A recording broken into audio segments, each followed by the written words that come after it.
Hello and welcome to Storytelling Live. Tonight is a story that I wrote myself. I'm glad you're here to listen to it. You'll like it. It's wacky and crazy and cool. It's called Les Bats. Les Chauves-souris, that's the real word. It's a bald mouse. Les souris. It's mice or rats or something. There's a real etymology for it. We're not going to go into it right now. I just call it les bats rather than les chauves-souris. Souris-sera. Okay, sera, right? It first appeared in the Opiate. 2019. This is volume 19 of 2019. Those were the good old days. Back when we didn't have to listen to Storytelling Live and wear masks and stay home because of COVID. That's what I'm talking about. Storytelling Live exists because, there was a real fear in the beginning. When it first started, people were confused, and I just offered to read stories. And so I've been doing that for coming up on a year. Every week. I've had a few weeks off. In any case, it's just been a crazy wild ride, hasn't it? Les Bats. This is centers around two ghosts. Well, I don't even know if they know that they're ghosts. They're just having fun in non-COVID times in Paris. And, you'll see what I'm saying. And if we've got enough time, we're going to hear a little special deal, actually. A little special song from some really great friends of mine. Two musicians. They're twins. And they're called Forever Green. And they're going to tell us about respect. Is tonight's story about respect? I mean, I've been thinking about it, and it is, but you know what? These days, respect is so important that I could probably play that tune during any show, and it would be appropriate. So, we'll listen to them. School us on respect, all right? So, so preliminary notes, that's about it. I used to live in Paris, and I go back regularly, and it's one of my favorite towns, and I'm a little biased, and it's been not only in my life, but apparently it's been, I think everyone whom I know on my father's side has had some kind of schooling in Paris as well, and even on my mother's side. We've all kind of filtered through this town, and, it's just been very, very interesting and amazing experiences for me in that town. And there's a special kind of a way that they party, sort of. It's not party. Well, there are parties, and those are in the apartments, and then those are like people who know one another, and then they drink wine and stay up really late, and they talk too much and smoke a bunch of cigarettes. And then there's like going to the pubs, the clubs, the brasseries, and sit outside and changing places. And, you walk down the street and go to this other one, go to another one. Like, yeah, it's like that.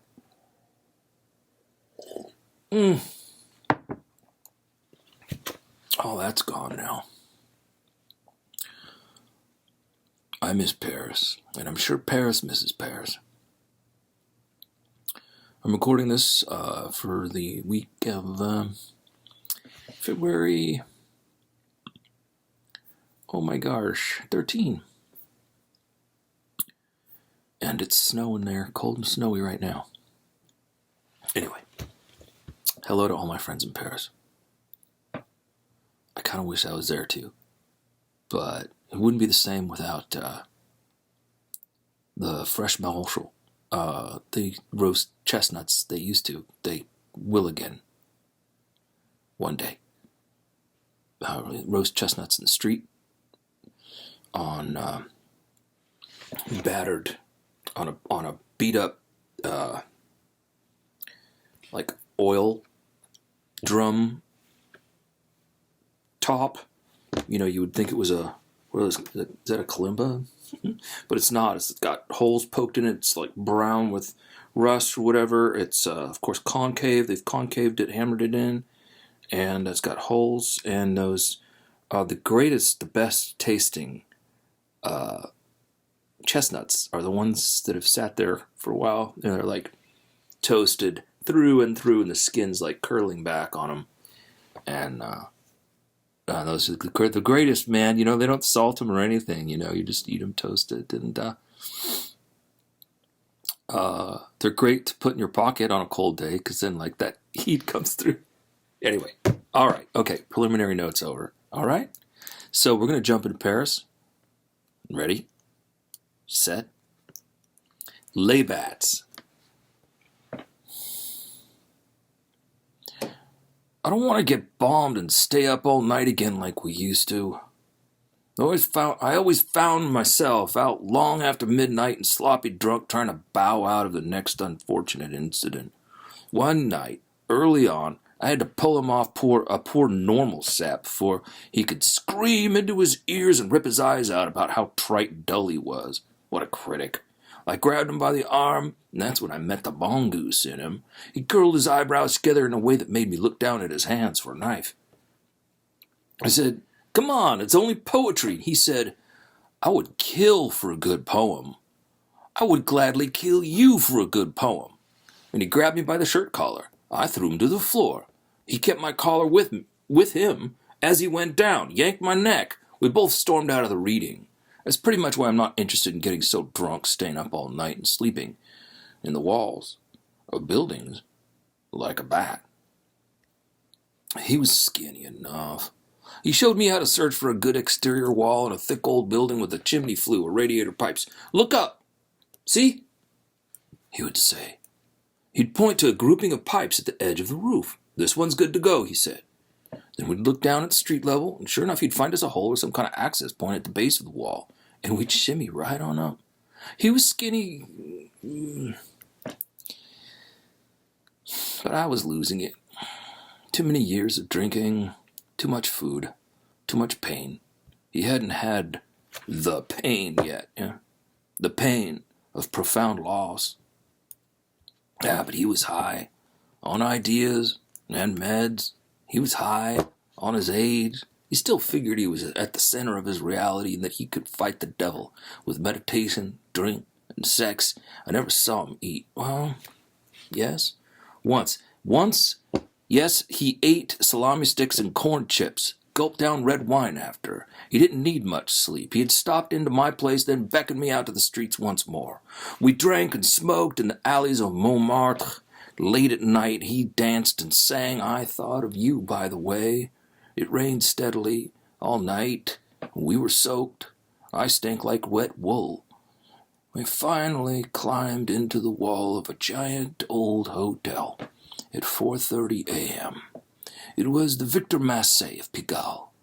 There were plenty of pipes flying off the roof in several places. He found the hole first, and I shimmied up after him, spitting blaster as he kicked it loose from his scrambling. I took off to the left, feeling through the narrow layers of lath and plaster. Soon I managed to fan my arms out and feel around for a pipe to stand on. "I think I'm going to smoke." "Shh," he said. "Smoke. Don't talk and move from there. Get to the other side and climb up here. I need to piss. Then I'll show you how to sleep horizontal, not vertical like you do, pressed between two boards. You sleep like a bat." I want to sleep like a bat," I said. You sleep like you're dead. Fine then. Make way." And just like that, he urinated at me. I could hear it. "Marco! Polo!" he said. I ignored his antics and scurried above him to the other side. Sometimes we heard voices in the rooms, sometimes fights. I had just made too much shuffling noise. I could hear some hotel guests try to figure out what was on the other side of their wall. One was perplexed and nervous. The other was angry. They got closer. I held my breath. "Honest, George, I think someone's in that wall, but that's impossible. No one alive could possibly be in there, could they, George? Jojo, I hardly doubt it, but I do believe that the Victor Massey has rats. Sounds like a couple old, heavy ones. I'll call the front desk. One moment, George. Let me... And someone knocked softly, ever so softly, in my face. Jojo, crying out loud, Jojo, what are you doing? Trying to knock them out of the walls? No, George. People use one another's first names like a control handle sometimes. Like a leash. I read about this in a magazine. This is one way to communicate. Communicate? Then I received a sharp knock in my nose. My knee kicked by mistake. There. There you go. We've made contact. Well, I'll be. My friend began feeling around for me between the walls, found my foot, and tugged at it to remind me to remain absolutely silent. What harm could come from this? 2 more knocks came, so I knocked back. He hit me on the foot and grabbed hold, pulling me down. Stop that, I hissed. He hit me again. Hello? They said from within. I could do anything from here. Wow. What an opportunity. I was running through the implications. This could go far. But I'd have to move into these walls, semi-permanent. That would not be good. But I could be Paris's new soothsayer. I could get my writing read by millions of people. I could dictate predictions annually, monthly, daily, or I could scare the living daylights out of these two and possibly suffocate myself for having to hold my laughter in perfect silence. For a moment,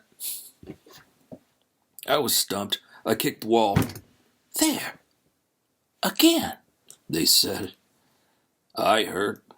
Then I heard someone further away say, This is disgusting. I'm going down to the desk. I will see if we could change rooms. Footsteps.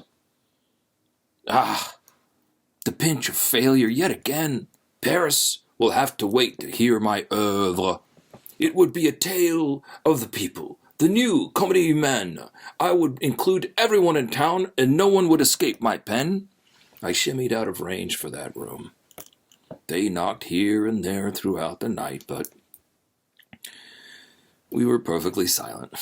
He handed me his pipe with hash in it. We smoked and relaxed. I found a sewage pipe running along the wall the way he described. Toilet, not sink. They both run horizontal. Some stretch a few feet, long enough to maintain balance on. Toilet pipes were wider and sturdier. Some were even found close to a radiator. And that's a luxury accommodation. That's not what I had. I worked my feet up, laid back on the pipe, lodged my shoes between a beam on the outside wall, and found myself perched horizontally. My first horizontal sleep within a wall in ages. I slept deeply, so deeply that I woke up at the bottom of the wall late the next morning. Daylight's bad. People might see me emerge from the hole. I looked around. In my favor, there were bushes surrounding the exit. Against me, there was a sidewalk restaurant within sight, right around the corner. There were about five good paces between my exit in the bushes and the last table, patrolled by a young waiter. I saw one knee in a stocking. I scooted my entire body out of the hole in a compacted ball, hid under the bush, discovered I had to urinate, waited for my chance, and sprang behind a trash container to relieve myself. I watched my stream trickle straight for the table before dropping down a drain at the mouth of the alley. You were snoring. You can't snore. No, so I pushed you. You moved, you lost your perch, and slid down like a pinball. You should have been there. It was hilarious. No, I shouldn't have been there. I was there. You were so passed out, I had to let you sleep, but you made a loud noise, and I got out of there fast, man. You were dead to the world. Whoa. So you left me? You were fine. I was at risk. He thumped his hands on his chest. Sun up, sun down, night again. If I wasn't reading newspapers at my place, I'd hang out in a stairwell or shady alley until dark. This night he came to my place with half a bottle of whiskey, which we finished quickly. Then we polished off my cheap bottle of wine that I'd been saving for a rainy day, but it's usually rainy here. So anyway, he pulled out some grease paint. Before we knew it, we were wearing frightful black and white skull faces, so crudely drawn. A pair of 5-year-olds could have done better. He wrote Kali Yuga on my knuckles. I thought that was cool. I drew words on his arms, words like never confined, no rules, freedom from limitation, creative maniac, lover of sexy, whoa, man, everywhere. He wrote more on me, vice versa. We were at it for a while. We consulted the tarot. The tarot guided us on a brief exploration of our drunken selves, made us doubt our relationships, and had us considering a very hazy path towards some kind of future, lined with the 6 of Wands and Page of Pentacles at the end, which seemed pretty darn good to us. We had no idea exactly what to stop doing and what to start. Then we turned out all the lights and beckoned for spirits to descend upon us, to dance with us, to make love to us. Nothing happened. He said he wanted Ghost Head, and what would that feel like? We called out a few times, with no response. Then we went to a bar, had a few. The music was changing, and we made to leave, but then some beautiful tourists walked in, asking if they could sit there. I said we could certainly share. They liked our faces. We showed them our arms, our chest, and back. We had poetry, adages, faces, and symbols everywhere from the belt up. Then the conversation got interesting.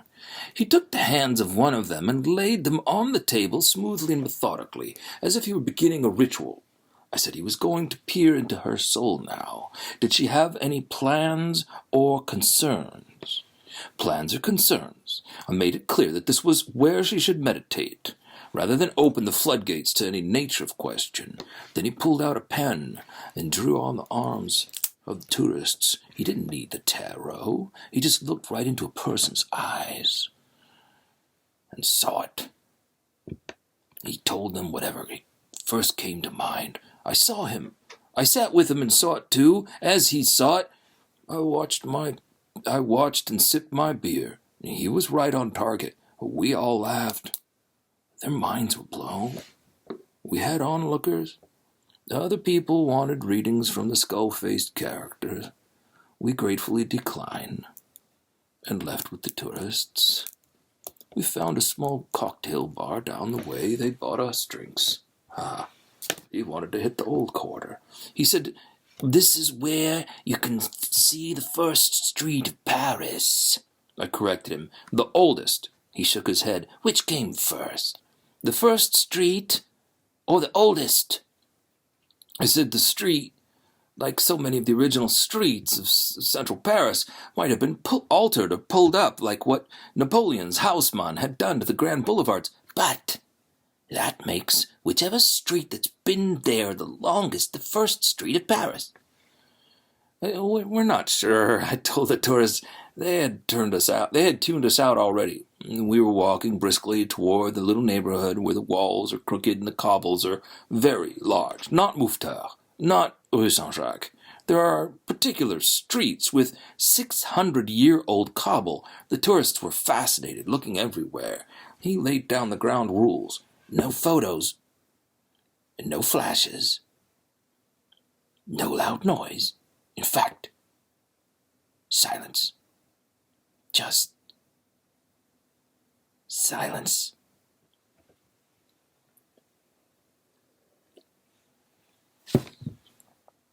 They were quiet. The 4 of us approached the vacant street without words, listening to the night, smelling the alternating wafts of cool rain and trees filtering through the ends of dinner. He pointed to a brick in the street. It said 1487. The tourists looked up for confirmation. Yes, we nodded. It's a brick in an old street in Paris with a number on it.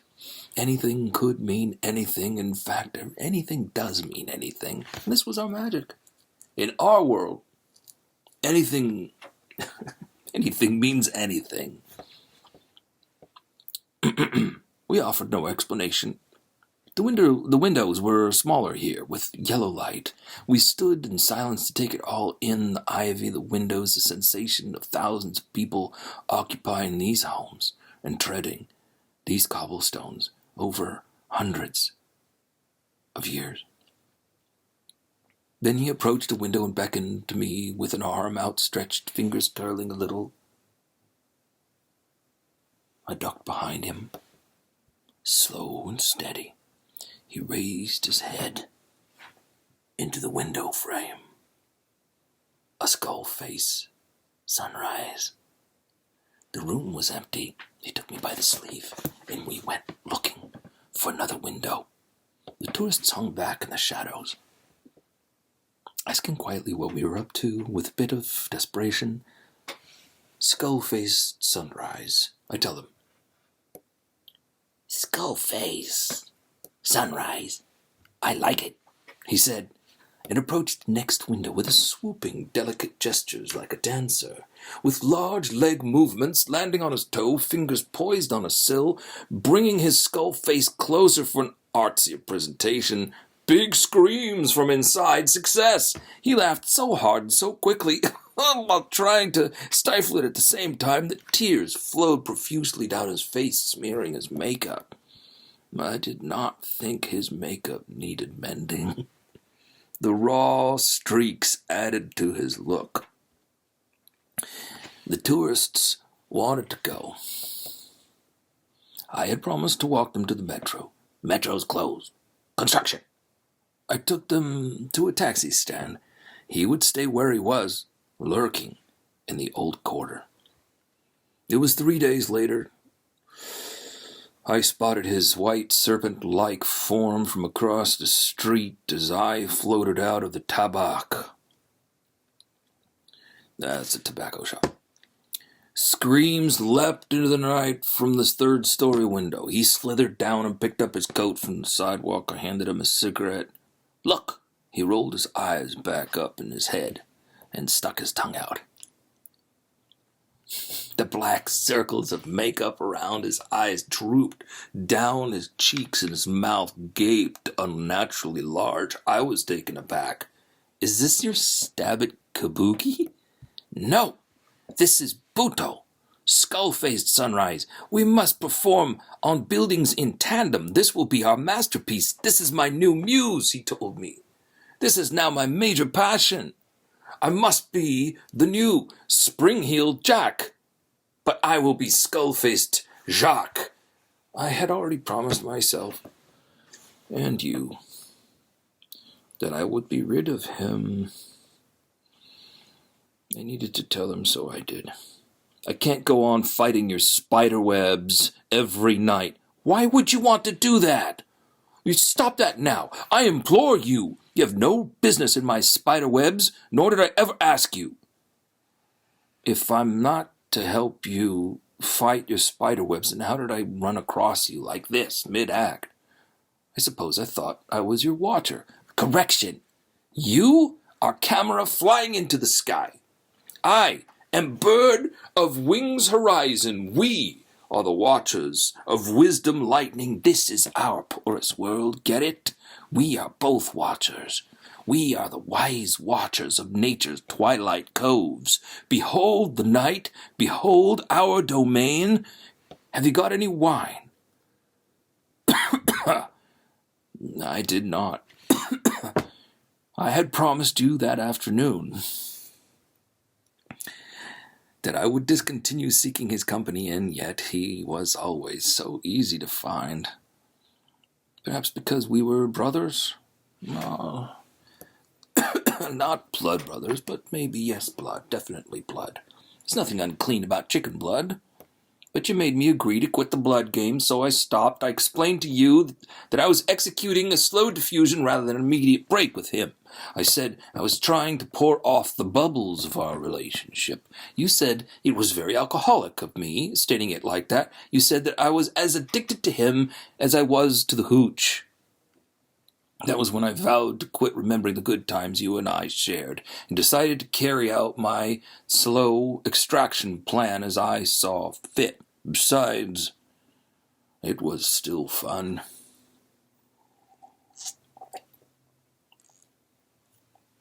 We found wine, lots of it, in a cellar, coated with dust under a building not far from where we met up.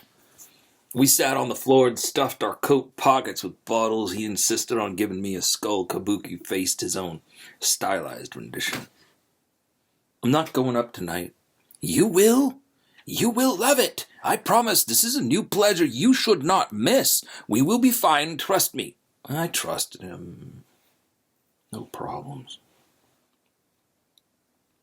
Daylight had almost returned. The upper floors of the building were empty. We sought refuge at the very top floor.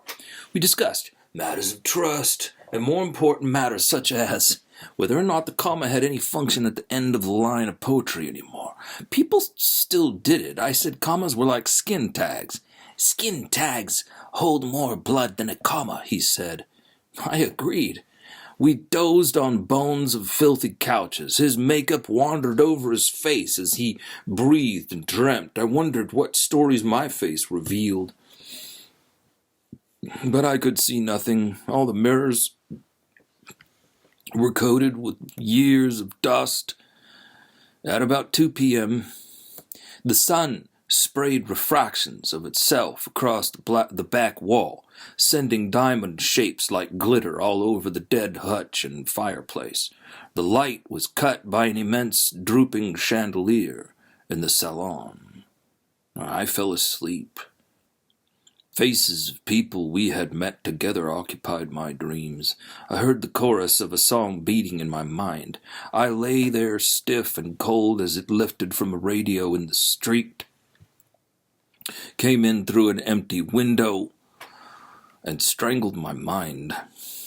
The faces rose from jagged mountain tops and filled the sky. They all sang the song. They asked me questions. They all spoke and sang at once. I cried in my sleep. I think I woke up a few hours later. The sun had set. He had drawn a circle with a pentacle in the dust on the floor. He was looking at me. Tonight, I am your watcher. You will do as I do. You will come with me and dance the skull-face sunrise tonight. Aha! The features of your face shift every few seconds. This is a good sign. You are alive. Our performance will be the finest Paris has ever experienced. Here. He handed me a bottle. You may begin with the blood sacrifice. Drink this blood of the grape. Now I will refresh your face.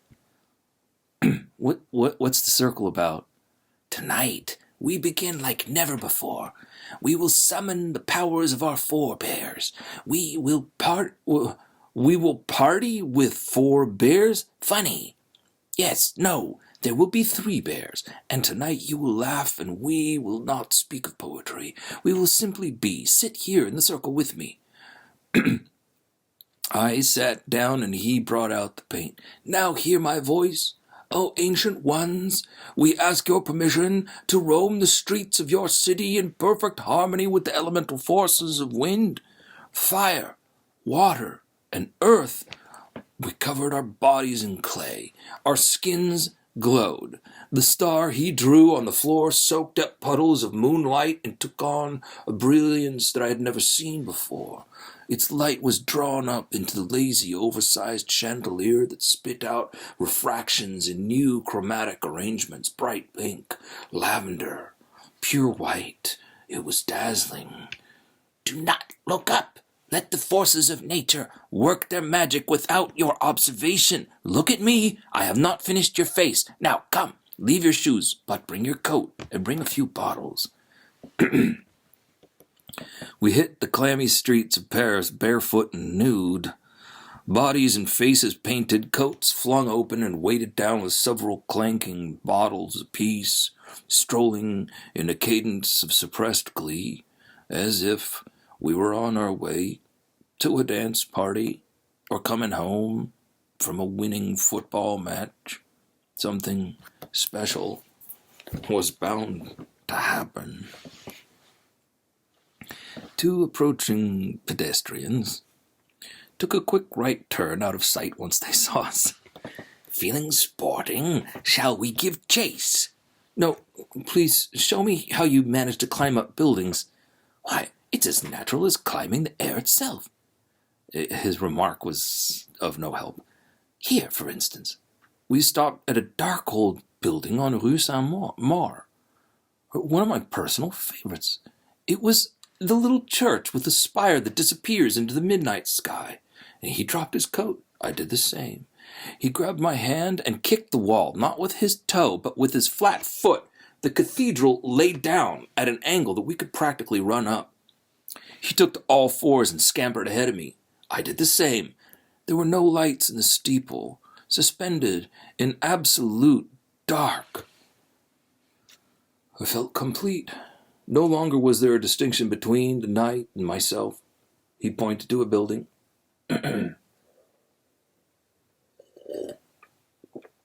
We watched the windows for an hour or so in silence, with so many activities. The display before us looked like rows of tiny Punch and Judy plays, discordant, fast motion, backlit in yellow, so many activities, but how many were truly important? Yet every movement is significant in life, like breathing.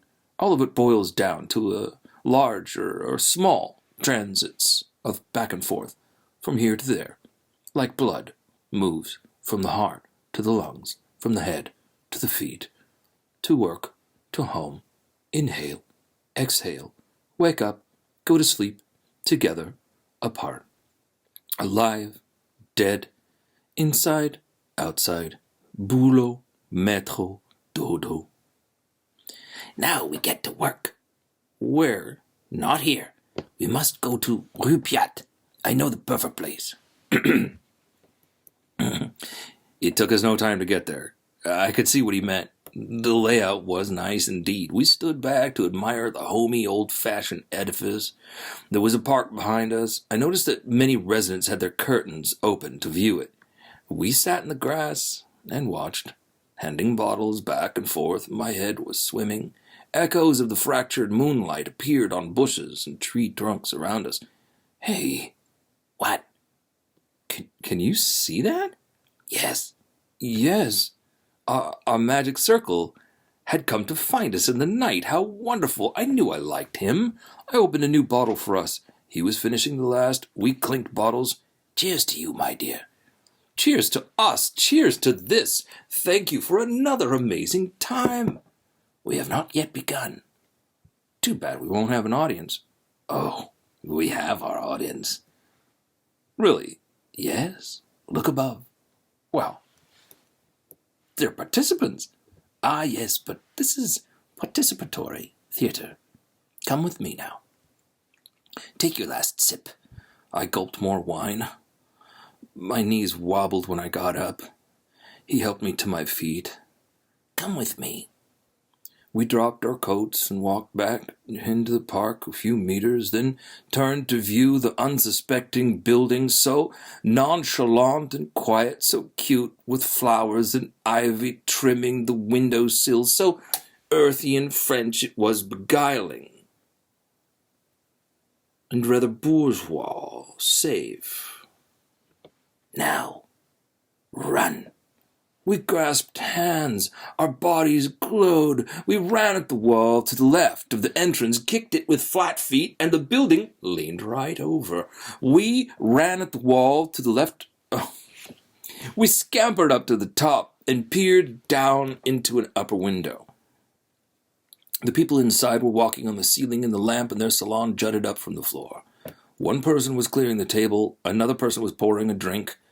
Que vive la France! Now, on my count, We will perform skull-face sunrise. You will open your eyes wide and grimace, okay?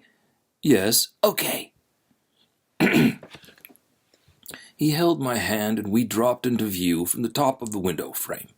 Bingo! We had an immediate witness who screamed and dropped the dishes. Then the other one turned and we got a double reaction scare as they panicked at hearing the scream. Ah! Followed the pointing finger, spotted us. Ah! Then let a classic howl of anguish and almost fainted. Arr!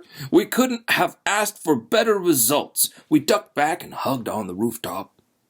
A window slammed shut somewhere. This is a very quiet neighborhood. We go again? Sure. We looked down. Someone was poking their head out of the window.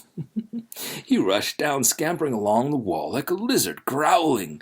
He received a very interesting high-pitched squeal screech, much like a hawk sound, with end notes of sheer pain and disgust. This was too much fun. I had no idea an experience like this would be so illuminating. Someone would be sure to stop us soon. I thought about you and your disapproving ways. We began again.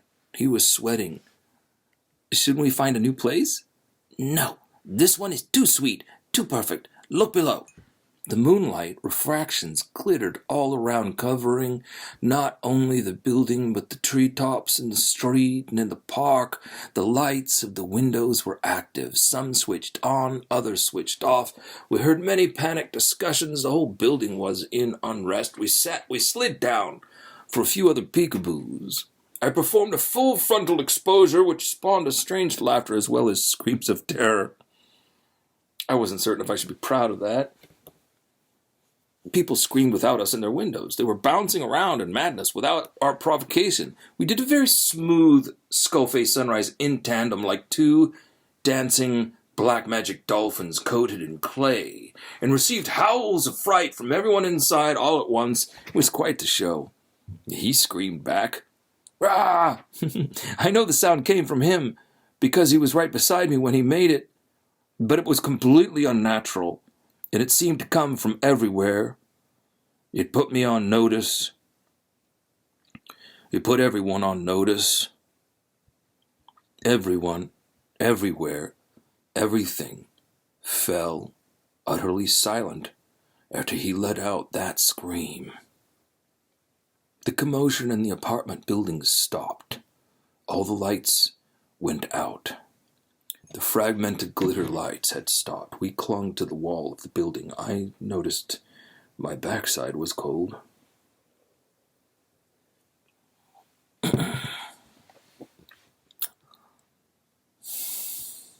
He grabbed me by the neck, dragged me to a window and choked me, as if he meant it. We were still perched upside down. I felt pangs of fear washed through my body. I reached and grabbed for him, but lost my grip on the wall. The world around me rotated. He had me by the neck and was strangling the life out of me. He did mean it.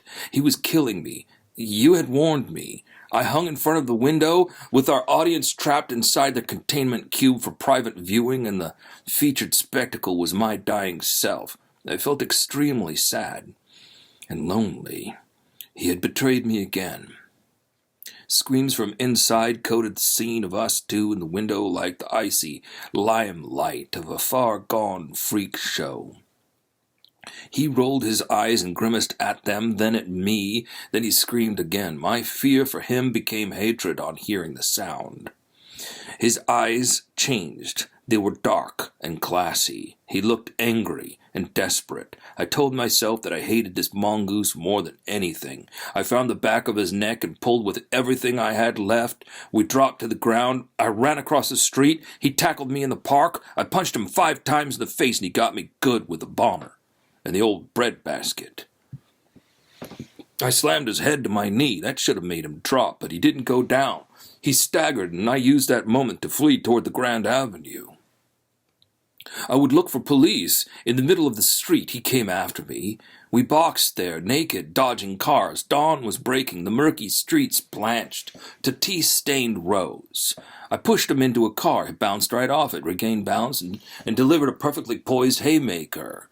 I complimented him in my mind as I felt the pain and dizziness falling to the busy street A rush hour had begun. He bent my arms behind me and forced me into an oncoming car. It drove right through me. I was astonished. I pushed him directly into a car and it drove right through him. Without honking, nothing. The cars were speeding all around us and didn't seem to notice, nor could they affect us. We fought and scraped in the middle of the avenue as the sun rose. I tossed his wretched form into a park by the road. He slipped into a tree trunk. I hit the tree a few times, kicked it, nothing. I went back for my coat and walked home.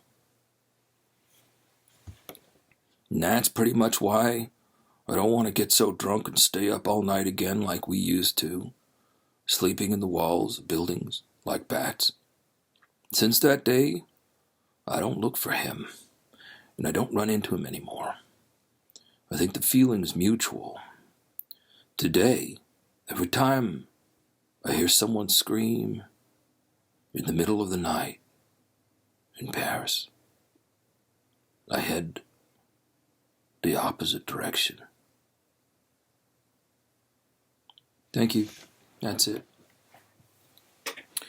So that guy can't get no respect, right? And now, a word from Forever Green.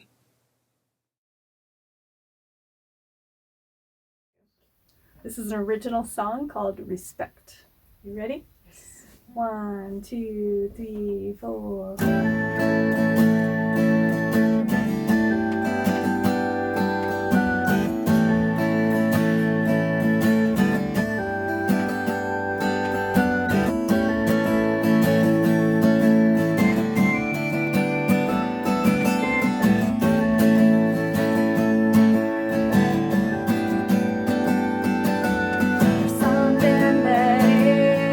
Everybody knows that you need more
Nice, huh?